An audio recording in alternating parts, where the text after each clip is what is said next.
আমি তার বিরুদ্ধে মামলা করব, খুব দ্রুতই মামলা করব এবং আইনের মধ্য দিয়েই ইনশাল্লাহ এটার ফয়সালা হবে বলে আমি আশা করতেছি। নাসিরউদ্দিন পাটোয়ারি এরকম কন্টিনিউ মানে সে যদি মেন্টালি সিক হয়ে থাকে তাকে আমি ডাক্তার দেখানোর পরামর্শ দিব, না হলে রাস্তাঘাটে হুট করে একটা দুর্ঘটনা ঘটে যেতে পারে। মানুষ আমাকে নিয়ে না শুধু, সে বিভিন্ন লোককে নিয়ে কথাবার্তা বলতে পারে বলে, তো মানুষ তো একটা পর্যায়ে টলারেটের বাইরে চলে যাবে। যে কোনো প্রকার কোনো দুর্ঘটনা ঘটলে, দুর্ঘটনা বলতে হয়তো কেউ একটা চটথাপ্পড় দিল। পদ্মা সেতু, মেট্রো রেল এবং এলিভেটেড এক্সপ্রেসওয়ে নির্মাণের গর্বিত অংশীদার বসুন্ধরা সিমেন্ট। বা পাগল ভেবে রাস্তায় বেঁধে রাখলো, গাছের সাথে বেঁধে রাখলো, এটা রাজনীতিবিদদের জন্য এটা একটা মানে অপমানজনক ব্যাপার হবে।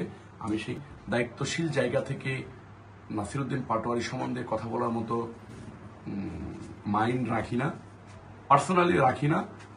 আমি তার সম্বন্ধে অনেক নেগেটিভ কথাবার্তা শুনেছি, বিভিন্ন কিছু খাইটায় বিভিন্ন জায়গা থেকে বিভিন্ন অকারেন্স করে থাকে। আসিফ নজরুলের বাসার একটা ঘটনা আছে শুনেছি।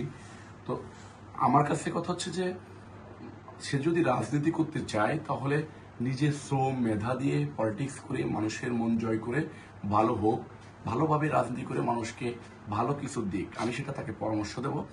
বাট মানুষের কে কটু কথা বলে মিথ্যা প্রোপাগান্ডা ছড়িয়ে নিজেকে ভাইরাল করার টেন্ডেন্সি থেকে নাসিরউদ্দিন পাটোয়ারিকে বের হয়ে আসার আহ্বান জানাবো।